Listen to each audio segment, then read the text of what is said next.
না এক যুবক আল্লাহর রসুলের কাছে অভিযোগ নিয়ে আসছিল যে আমি দুই হাতে কামাই, আমার আব্বা আমাকে বলা ব্যতীত দুই হাতে খরচ করে। আপনি যদি বাবাকে একটু বলে দিতেন। আল্লাহর রসুল সাল্লাল্লাহু আলাইহি ওয়াসাল্লাম লোক পাঠাইছেন যে যাও এর বাবাকে ডেকে নিয়ে আসো। তো যে ডাকতে আসছে তো বলছে আল্লাহর রসুল তোমাকে ডাকে। বলছে এই অবেলা? বলছে তা তো বলতে পারবো না। বলছে আল্লাহ রসুলের কাছে কে আছে? বলছে কাউকে তো দেখি নাই, কিন্তু তোমার ছেলে বসা ছিল। তো বাপ যখন বাড়ির থেকে বাহির হইতেছেন তো বাপ বুঝা ফেলছেন কেন ডাকে অবেলা। ছেলে যখন বসা তো মনে মনে কবিতা আবৃত্তি করতেছিলেন, মনে মনে। না জিহ্বা হেলতে ছিল না ঠোঁট নড়তে ছিল। তো জিবরিল আলাইহিস সালাম আয়েশা বইলা দিয়া গেছে যে আসতেছে, কিন্তু মনে মনে কবিতা পড়তে পড়তে আল্লাহ বলছে সালাম দিবে, জবাব দিয়া কবিতা গুলা শুনা নিতে। তো বাবা যখন সালাম দিয়া ঢুকছেন তো আল্লাহ রসুল বলছে কবিতা শোনাও।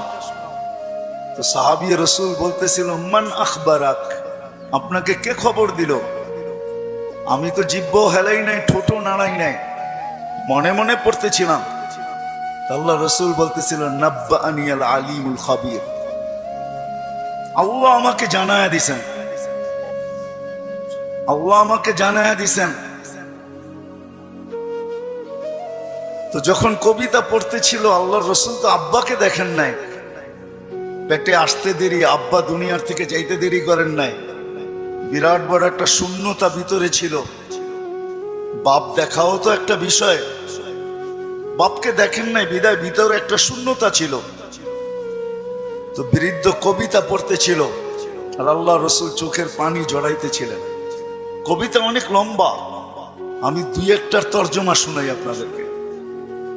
বৃদ্ধ বলতেছিল মনে বড় আশা ছিল, একা আছি, দুইজন কবে হব? হয়ে গেলাম দুইজন। তো দুজনেরই আশা জাগলো যে আমাদের কুল ভরবে কবে। আল্লাহ কোলো বইড়া দিল যেদিন তুমি আসলে। তো দুইজনই ভাবলাম যে আমাদের আর বাঁচার দরকার নাই, এখন বাঁচবো তো সন্তানের জন্যই বাঁচবো। সত্য এটাই, কিন্তু মা বাবা সন্তানের জন্যই বেঁচে থাকে, সন্তানের জন্য বেঁচে থাকে। বলে আমরা তোমার জন্যই বাঁচতেছিলাম, আমরা বুড়া হইতেছিলাম, তুমি জোয়ান হইতেছিলা, আমার সবকিছু তোমার ভিতরে যেতেছিল। একদিন তুমি পায়ের উপরে দাঁড়ায় গেলা, কামাইতে শুরু করলাম, আমি বুড়া হইলাম। তো বাপের বড় আফসোস ছিল যে তুমি আমাকে বাপ না মনে করতে, একজন হিতাকাঙ্ক্ষীও তো ভাবতে পারতে। তুমি আজকে আল্লাহ রসুলের কাছে আমার বিরুদ্ধে অভিযোগ দিলে। আল্লাহ রসুল পুরা কবিতা শোনার পরে যুবকের কলার ধরা বলতেছিল কুম ওঠ, আনতা ওয়া মালুকা লি আবিকা, তুমি আর তোমার মাল তোমার বাপের, বাপের বিরুদ্ধে অভিযোগ। তো আমার প্রশ্ন যেটা ছিল যে দিন আমাদের জন্য কেন? আজকে যদিও আমরা ভাবি না, চিন্তা করি না যে দিন আল্লাহ আমাকে কেন দিলেন, দিনের পরিবেশ আমার জন্য কেন প্রয়োজন, কেন প্রয়োজন? সত্য এটাই, আপনি মানেন আর না মানেন, বোঝেন আর না বোঝেন, এটা কিন্তু আল্লাহর তৈরি, আল্লাহ তৈরি করছেন। কে তৈরি করছেন? এটা কার তৈরি করা? এটাও তো একটা মেশিন, মানব নামের মেশিন, ঠিক না? না মেশিন না? মেশিন তো। এটা যতগুলা কাজ একসাথে করতে পারে, দুনিয়ার কোনো মেশিন মনে হয় এতগুলা কাজ একসাথে করতে পারে না, ঠিক না? এটাও তো মেশিন, এটার আল্লাহর অস্তিত্ব দেওয়া মেশিন। একটা ছোট প্রশ্ন আপনাদের কাছে আমার, সমস্ত মেশিন চালানোর জন্য যদি রীতিনীতি থাকতে পারে, তাহলে এই মেশিনটা চালানোর জন্য কি কোনো রীতিনীতি নাই? ওটা কার পক্ষ থেকে নির্ধারিত হবে? মেশিন যে তৈরি করে তার পক্ষ থেকে নির্ধারিত হয়, ঠিক না? আপনি স্বীকার না করতে পারেন, কিন্তু আমার কথা লেখা রাখেন, আপনি আর আমি জমিনে আসছি সাদা কাগজে সিগনেচার দিয়া।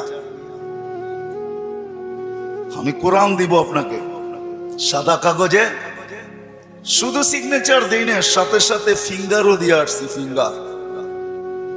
নাইলে কোরআন এই কথা চিৎকার দিয়ে কোনোদিন বলতো না, আলাস্তু বিরাব্বিকুম ক্বালু বালা। আল্লাহ জিজ্ঞাসা করছিলেন আমি কি রব নই? আমরা সিগনেচার দিয়ে আসছি সাদা কাগজে, আপনি আমাদের রব।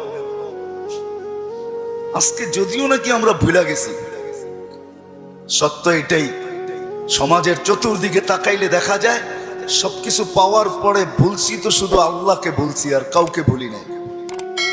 আপনি যুবকের দিকে তাকান আর বৃদ্ধের দিকে তাকান, নারীর দিকে তাকান আর পুরুষের দিকে তাকান, শিক্ষিতর দিকে তাকান আর অশিক্ষিতর দিকে তাকান, গরিবের দিকে তাকান আর ধনীর দিকে তাকান, উচ্চ সোসাইটিওয়ালাদেরকে দেখেন আর নিম্ন সোসাইটিওয়ালাদেরকে দেখেন।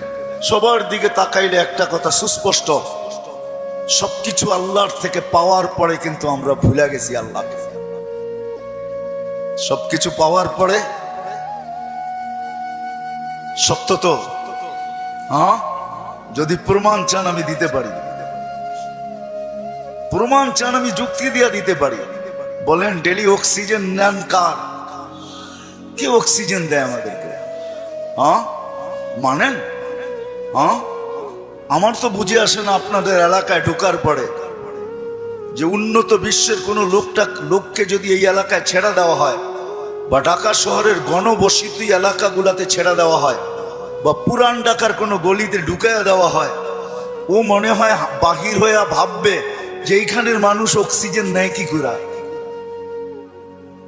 ঠিক না? মনে হয় বুঝাইতে পারি না, কিন্তু আমাদের নিতে কোনো অসুবিধা হয়?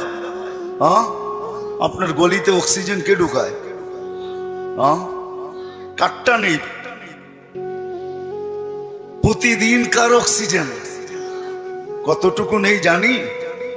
হ্যাঁ, পার হেড 550 লিটার নেই। মাছ যদি 30 দিনে হয়, তাহলে আর আপনি আর আমি 16,500 লিটার পার মান্থ নেই অক্সিজেন। বলেন এখানে আমরা যেই কজন বসা আছি, ডেলি কতবার মন খুইলা আল্লাহ বলি? আল্লাহ, কতবার মন খুইলা আল্লাহ বলি? আল্লাহ যদি জিজ্ঞাসা করে তুই আমাকে এরকম করে ডাকিস কেন, তো আমি ভিতর থেকে যেন জবাব দিতে পারি, মালিক 24 ঘন্টা তোমার অক্সিজেন নেই, 1 টাকা বিলও তুমি নাও না। অথচ আমরা 2020-এ দেখছি এখনো মিডিয়ায় থাকতে পারে ঢাকার এক হাসপাতাল মাত্র আধা ঘন্টা অক্সিজেন দিছে আর 84,000 টাকা বিল বানাইছে, আর আমরা 24 ঘন্টা অক্সিজেন নেই। তুমি একবারও আমাদের থেকে বিল নাও না বা চাও না। আমার মন চাইলো তোমাকে আমি একবার মন বইরা আল্লাহ বইলা ডাকি।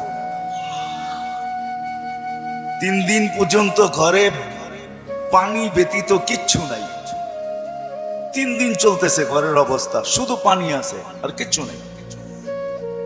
4র্থ দিন সকালে ঘরের অভিভাবক বাহির হইতেছে আর বলতেছে দোয়া করো আজকে যেন কিছু মিলে।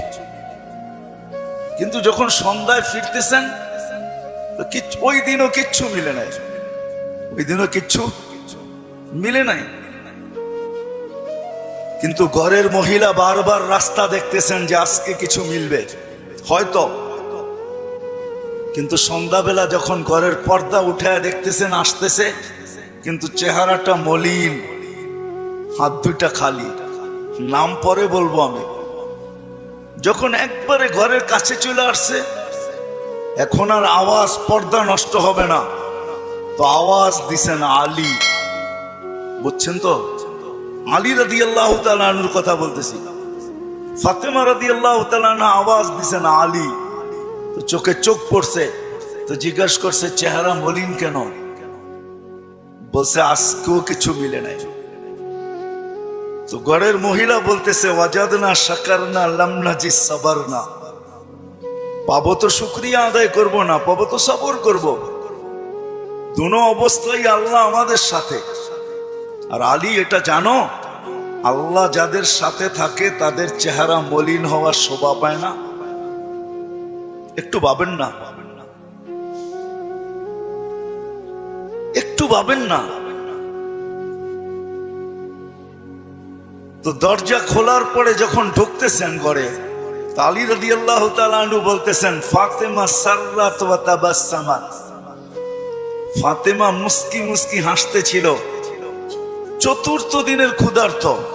এটা ওই দিনের কাহিনী যেই দিন হাসান হোসাইনকে আল্লাহর রাসূল জিহ্বা চোষায়া খিদা নিবারণ করাইছেন। ওই দিনের কাহিনী বলতেছি আমি। কিন্তু স্বামী এমনি তো মনটা খারাপ, স্ত্রী মলম দিতেছেন, সেও যদি চেহারা খারাপ করে তাহলে চেহারাটা আরো ভাঙ্গা পড়বে, দিলে আরো ব্যথা পাবে। তো প্রথম সান্ত্বনা দিছে, আলী পাবো তো শুকরিয়া আদায় করব, না পাবো তো সবর করব। দুনো অবস্থা আল্লাহ আমাদের সাথে। আমাদের জন্য শোভা পায় না যাদের সাথে আল্লাহ থাকে চেহারা মলিন হোক। স্বামী যখন ঘরে ঢুকতেছেন, আলী রাদিয়াল্লাহু তাআলা আনহু বলতেছে, ফাতেমা সাররাত ওয়া তাবাসসামাত। ফাতেমা মুস্কি মুস্কি হাসতেছিল, আমার আগমনে খুশিতে নাচতেছিল। আলী রাদিয়াল্লাহু তাআলা আনহু বলতেছেন, আমি আর নিজেকে ধরে রাখতে পারি নাই। তো আমি কাঁধে হাত রাইখা দোয়া দিতেছিলাম, রহিমাল্লাহ, আল্লাহ তোমার উপরে রহমত নাযিল করো। বলেন এই সম্পর্কটা কতটুকু সুখী? আমাদেরও তো এরকম একটা সম্পর্ক আছে। যদি আমরা তুলনা করি তাহলে ওই সম্পর্কটা কতটুকু সুখী, আমরা কতটুকু সুখী। আমি কিন্তু অনেকগুলা জিনিস দেখায় বুঝাইতে চাইতেছি। এজন্যই আমার কথা শুরুটা ছিল যে একক শ্রেষ্ঠ মানুষ, যেটা সৃষ্টির ভিতরে সবচেয়ে বড় সেরা, এই মানুষটার ভাবা উচিত যে আল্লাহ দিন আমাকে কেন দিলেন, দিনের পরিবেশ আমার জন্য কেন প্রয়োজন, আর কোন সৃষ্টির জন্য দিনের পরিবেশ নাই কেন। এটা ভাবা উচিত, চিন্তা করা উচিত। আমি কয়েকটা উদাহরণ দিলাম, হাজারো দেওয়া যাবে। অথচ মুসা আলাইহিস সালাম আল্লাহকে জিজ্ঞাসা করছেন, আমার জান্নাতের বন্ধুকে? তা আল্লাহ বলে কসাই। মুসা আলাইহিস সালাম ঠিকানা চাইছেন যে আমার জানা দরকার, কসাই এত বড় উচ্চ মর্যাদায় কি করে উঠলো, কি কাজের বিনিময়ে উঠলো যে আমার জান্নাতের বন্ধু হবে। তো মুসা আলাইহিস সালাম যায় দেখছেন, পুরা কাহিনীকে আমি শর্ট করতেছি, যে কসাই যখন সকালে বাড়ির থেকে বাহির হয় দোকানের উদ্দেশ্যে, তো বৃদ্ধা মার পরিপূর্ণ সেবা করা তারপরে দোকানে আসে। আবার যখন ফিরা যায়, মার মতো সত্তাকেও বৃদ্ধাশ্রমে রেখা আসে। বাবার মতো ব্যক্তিত্বকেও বৃদ্ধাশ্রমে রেখা আসে। ঘরের থেকে বাহির করে, নিজে তো খাটে থাকে, কিন্তু বাবা মাকে গাড়ির গ্যারেজের ভিতরে থাকতে বাধ্য করে। আমি আঙ্গুল দিয়ে দেখাবো না আপনাদেরকে, আমি দেখাইতে পারি, আমার কাছে রিপোর্ট আছে। কিন্তু আমরাও জানি, মানুষ যখন দিন না বোঝে তখনই কিন্তু ভাই ভাইয়ের বিরুদ্ধে। আমি তো বৃদ্ধাশ্রমের কথা বলতেছি। আজকে তো মিডিয়াতে দেখা যায় সন্তান মা বাবাকে সাত সাত টুকরা করে। সত্য তো? কারণটা কি? সে দিন বোঝে নাই, দিনের প্রয়োজনীয়তা মনে করে না, যে দিন আমার জন্য কেন, কেন দিলেন আল্লাহ আমার জন্য দিন। তখনই কিন্তু যা আমরা দেখতেছি বর্তমানে, এগুলা দেখতে হইতেছে এই জন্য যে ভাই ভাইয়ের বিরুদ্ধে কেস করতেছে। সিভিল কেস কিন্তু সমস্ত আপনজন আপনজনের বিরুদ্ধে, প্রতিবেশীর বিরুদ্ধে খুব কম, আপনজনের বিরুদ্ধেই সিভিল কেস, জায়গা জমিন কেস সবচেয়ে বেশি। আপনি 80% কেন 90% পাবেন।